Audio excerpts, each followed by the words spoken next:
Oh, hey, you're up. Sweet. Okay, first off, my favorite genres of movies are tragedy, romance, and coming of age. I like movies that display realism. Ultimately, I view movies as an art form, and with art, the purpose is usually to evoke emotion. So naturally, I like movies that evoke the most powerful emotion of all, and for me, that's sadness. I think I really just like to see characters that I can relate to. But the other explanation sounds fancier. Anyway, I am a huge movie person. We're talking early 2000 baby, going to Blockbuster and picking out something to watch every Friday. I live in the South, so I would charge my DVD player during hurricane season so I could have a movie to watch while the power was out. This list is in no particular order, but it's been in the works for a while. First up, we have What's Eating Gilbert Grape. Ah yes, two of Hollywood's 90s heartthrobs in the same movie. My teacher put this movie on in class one day for a free period, but we never finished, so I took it upon myself to watch it. And let me say, this movie is probably as realistic as it gets. We see Gilbert Grape, whose character is portrayed by Johnny Depp, struggle to support his family. This family consisting of his two sisters, brother Arnie, who is mentally impaired, and his mother, who is overweight to the point of limited mobility. Arnie has a knack for getting in trouble, and we see Gilbert become both overwhelmed and pretty much annoyed with his younger brother. The same goes for his mom, who's the talk of the town and also the laughingstock. He battles with feeling trapped in his little rural town, but also being the victim of circumstance. He has a change of heart when he meets Becky, portrayed by Juliette Lewis, who just so happens to be passing through town on vacation. The scene that really did it for me in What's Eating Gilbert Grape was the scene where Gilbert gets frustrated with Arnie and beats him. It's unnerving, of course, with Arnie being defenseless, but it's also heartbreaking to see Gilbert's character crack under the immense pressure of being his family's sole support system. He has no one to rely on. He's sacrificed just about everything to take care of his loved ones, and it's all at such a young age. Juliet's character allows him to be vulnerable. He's able to open up in a way he's never been able to before, and that's the beautiful part of their relationship. I think the second scene that made me cry was the death of their mother. Her story in itself was sad, and though she put a lot of stress on her kids and is kind of a selfish character, she too was a victim of circumstance. She was battling with depression, and she lost that battle. In the end, it was really hard to see, especially after she showed signs of character development. Trigger warning: this scene shows domestic violence. Please skip ahead if you're not comfortable with seeing it. Get him up!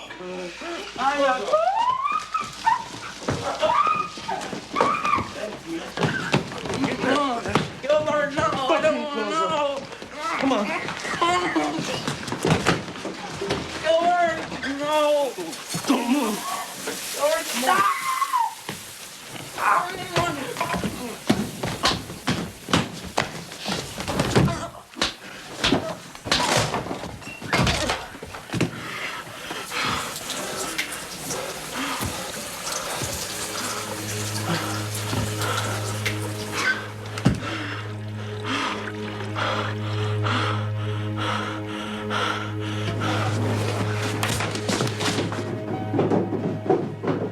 Gilbert! What did you do? Next up, we've got The Butterfly Effect. This movie was pretty long and at times kind of confusing for me. It's worth it though. Ashton Kutcher plays Evan Treborn, a college student with the ability to travel back in time and change aspects of his past. This movie is harder for me to explain, but essentially once he realizes he has the ability to alter the past, he makes it his mission to try and create the perfect present for him and those involved in his inner circle, but he quickly realizes that everything comes with a cost. There are so many heartbreaking moments in this movie, but the hardest scene to watch is the end where he realizes that it'd be better if he just completely removed himself from Kaylee's life. Kaylee is his childhood best friend and love interest. She's played by Amy Smart. Aside from the overall plot of the movie, I think the concept of it all is pretty sad too. Accepting that everything happens for a reason, even if the outcome is not the most desirable, and that changing the past doesn't necessarily equate to getting rid of the problem. If you've ever thought about going back in time and undoing your mistakes, this movie will definitely hit close to home.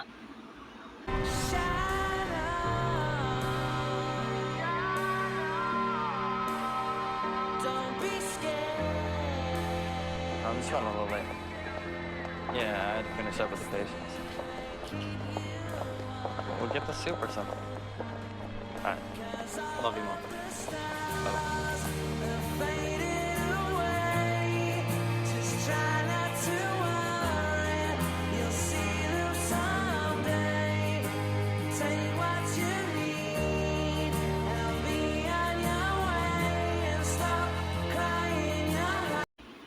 Life as a House is next on the list.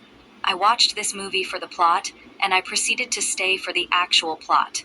Seeing Hayden's character Sam go from wanting to end his life to appreciating it is probably the most rewarding aspect of this movie. I wasn't expecting a sad ending when watching this movie, but there was one. Regardless, the movie had its funny moments and its feel-good moments. George Monroe is kind of a recluse who is miserable. His son is estranged. He and his wife divorced, and after getting fired from his long-term job, he finds out he has 3 months to live. What does he decide to do? I'm so glad you asked. This man decides to build a house, and somehow in the process he builds up a broken community and fixes the broken connections in his life. It's hard watching his character die so prematurely, and it's even harder learning why he decided to build the house. The scene that made me cry, I don't know, probably the entire ending. So this whole thing, this whole summer having me here was for your sake. You selfish fuck. Having me here trying to get me to like you? No, Sam. I wasn't trying to get you to like me. I was trying to get you to love me. Well, congratulations. Because you fucking pulled it off! The Notebook. The movie where we see a summer fling turn into a passionate romance that prevails in both life and death. The biggest twist in the movie is learning that the older man and woman are indeed Noah and Allie, and the saddest part of this movie is, wait a second, there are multiple sad parts. Sad part number 1. Noah was lonely and heartbroken for a long period of time, holding on to anger, grief, and trying to find a connection that reminded him of the one he had with Allie. Number 2, they were robbed of a tremendous amount of time together, all because Allie's parents felt he wasn't good enough for her. Number 3, seeing Allie battle with dementia. And number 4, them dying together made my heart break into 2. Do you think that our love can create miracles?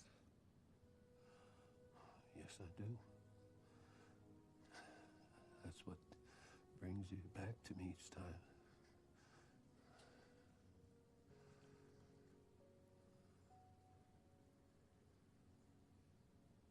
Do you think our love could take us away together?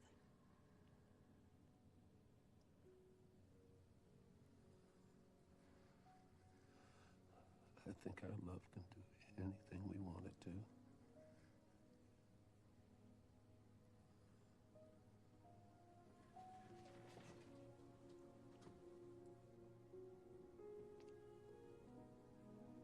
Fried Green Tomatoes. This movie has a somewhat happy ending, but seeing Mary Louise Parker's character Ruth die was harder than I thought it would be. Throughout the movie, it just seemed like she couldn't catch a break. Her story starts out with the death of her husband on their wedding day.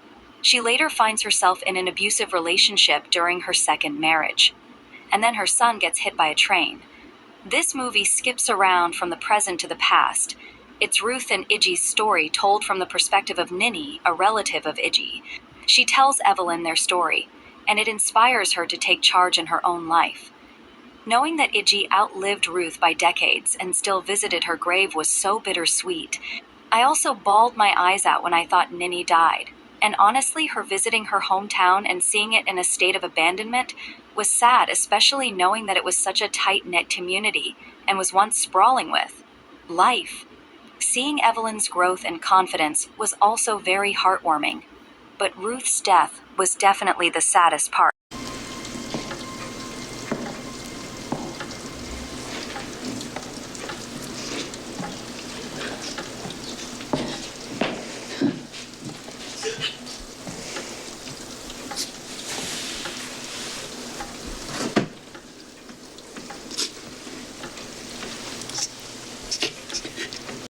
The Dead Poets Society. This was also another movie that my teacher put on in class.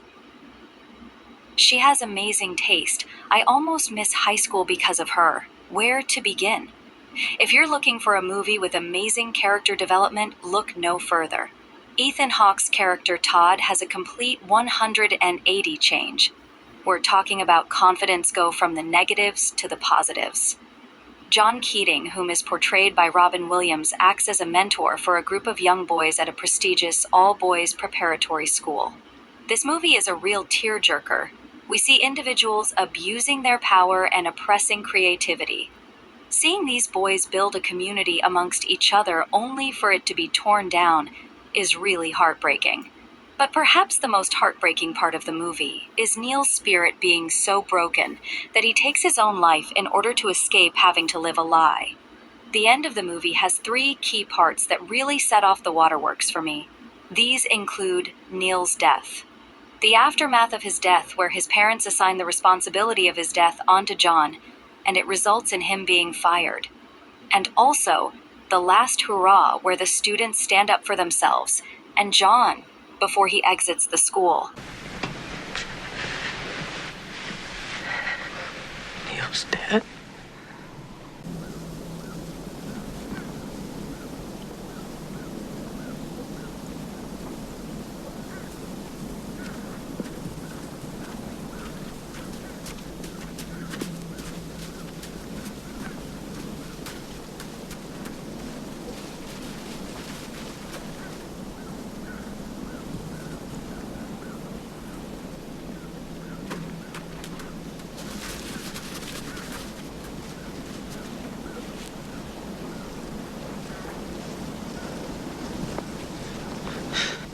So beautiful.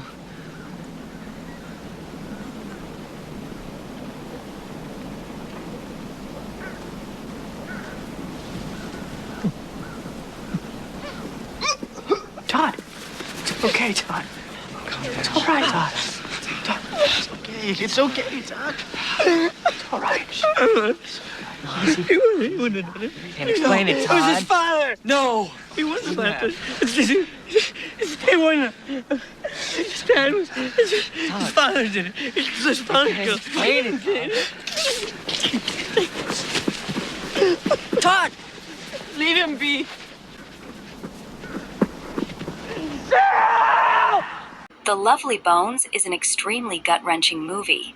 It's painful to watch how the main character Susie Salmon's death nearly tore apart a once happy family.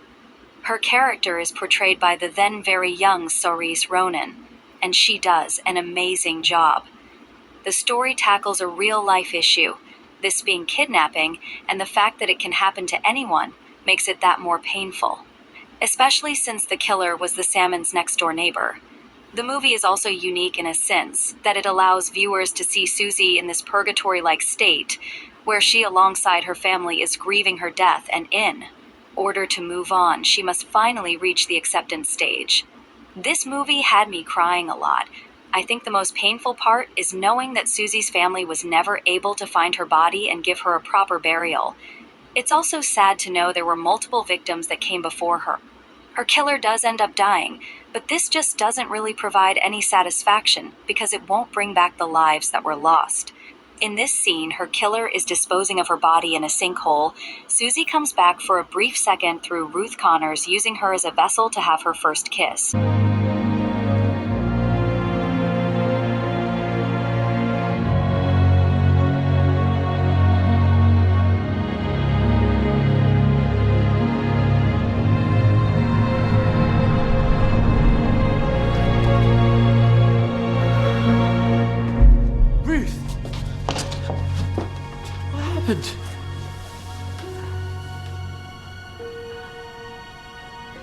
Jade.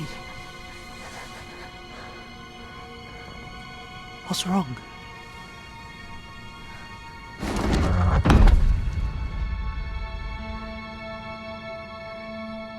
Ruth?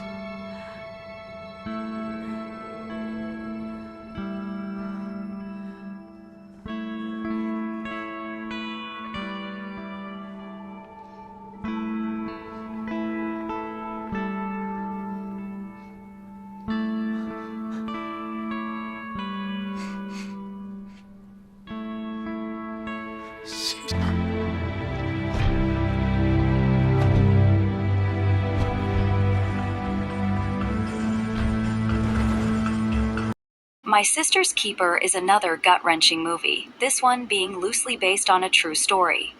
In this movie, we see two sisters who are just kids make sacrifices for the sake of their family's happiness. On one hand, despite being prepared to do anything to save her sister's life, Anna respects her sister's wishes of not wanting to undergo a procedure that could possibly save her life. And on another hand, Kate sees the toll her illness is taking on her family, and decides that it'd be best if she sacrificed her life for theirs. It's heartbreaking watching the family's story, but also seeing Kate's spirit being broken multiple times at such a young age. This is an amazing story that makes you reaccess your view on life, and also those you cherish. Taylor Ambrose's death, Kate's death, and the explanation of why Anna was suing her parents were all equally heartbreaking. Remember that summer when I went away to camp? I was so scared that I'd miss you guys. Yeah. Before I got on the bus, you told me to take a seat on the left side, right next to the window, so I'd be able to look back and see you there. I get the same seat now.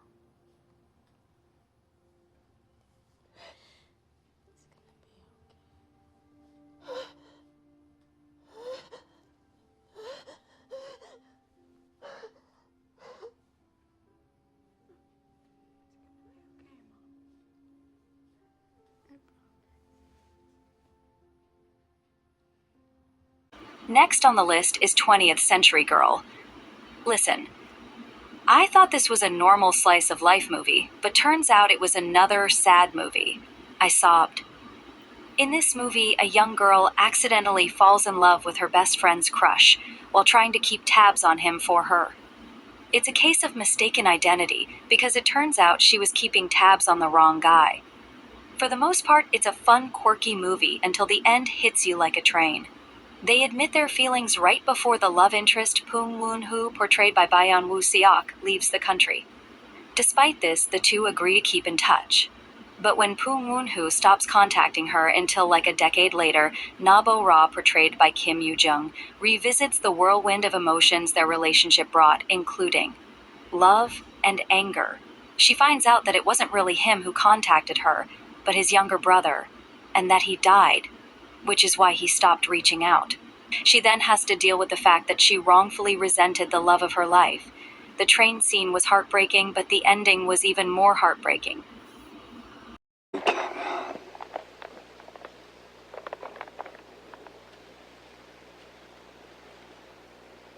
보이지?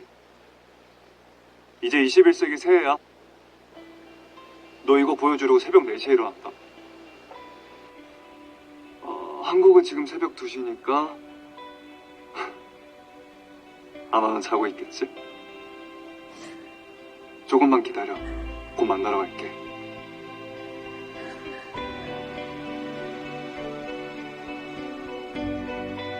보고 싶어. 21세기의 너가.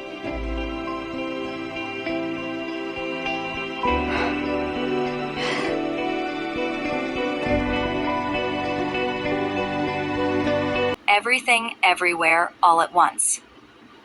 This movie made my head hurt. It seemed so stupid. But if you look past the goofiness of it all, you realize that there's an actual message in there.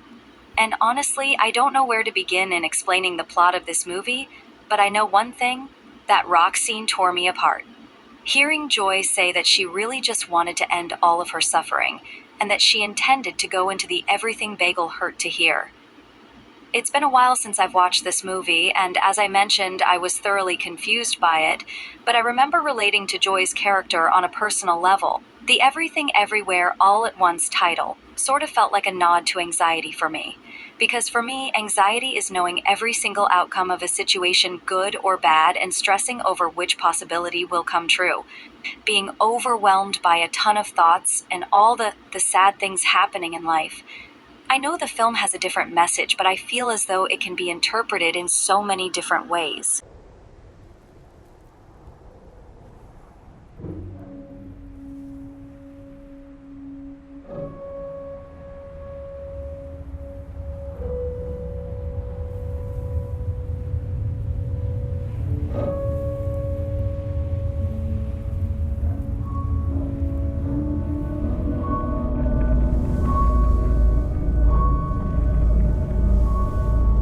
You know why I actually built the bagel? It wasn't to destroy everything. It was to destroy myself. I wanted to see if I went in, could I finally escape? Like actually die. At least this way. I don't have to do it alone. Next, I have the movie Keith. I stumbled upon this movie while trying to find a romance movie. Keith is kind of a wild card compared to the other movies on the list, but it's a good movie nonetheless. The main character is Natalie, who's the perfect daughter, a popular student, a star athlete, and at the top of her class. She's even been accepted into an Ivy League, and it seems like she has it all. Enter Keith. He's this outcast of a character who's extremely smart, but just doesn't seem to apply himself. He's also kind of disgruntled. The two are paired up as chemistry partners, but end up forming a weird bond that ultimately blossoms into a romance. Natalie's life completely derails when Keith stops showing up to school, and she realizes that she's been chasing other people's dreams and not her own. She is alive but not living, and nothing matters to her anymore, nothing but Keith. Turns out Keith is terminally ill and intentionally entered Natalie's life just to screw with her happiness out of spite. The plot twist? He ends up falling in love with her and in turn only screws over himself more because now he wishes he had more time to live. This duo is so quirky and silly. Their dynamic is one of my favorites. The airport scene broke my heart. He tries to deny his feelings for her and tells her that he hates her and intentionally ruined her life only to admit he fell for her in the process and wanted more time. And when she graduates, she packs a suitcase filled with little knickknacks that remind her of him, fixes up his truck, and goes to the convention he wanted to attend before dying.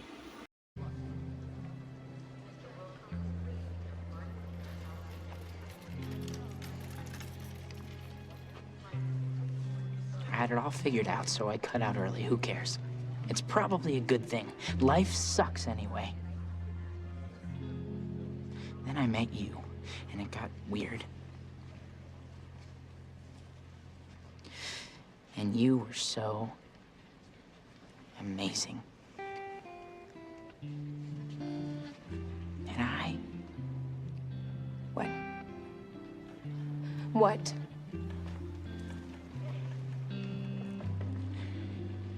I just wanted a little more time. So all in all, I'd say you're the worst thing that's ever happened to me. Goodbye, partner.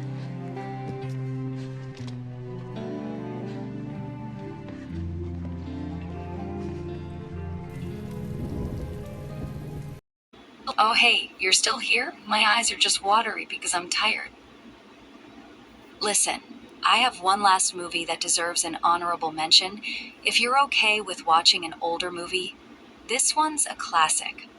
Cool hand, Luke. It has a 100% Rotten Tomatoes score and 95% tomato meter. Try that on your salad. This one will definitely get you in your feels. I have more on my list, but for the sake of time, I've decided to include my top tearjerkers. I'm planning on uploading a video with my favorite books and animated movies, so if you're interested, then be sure to stop by again. I'll include this list in the description box. If you have any movie recommendations, please comment them below. Peace out, vamps.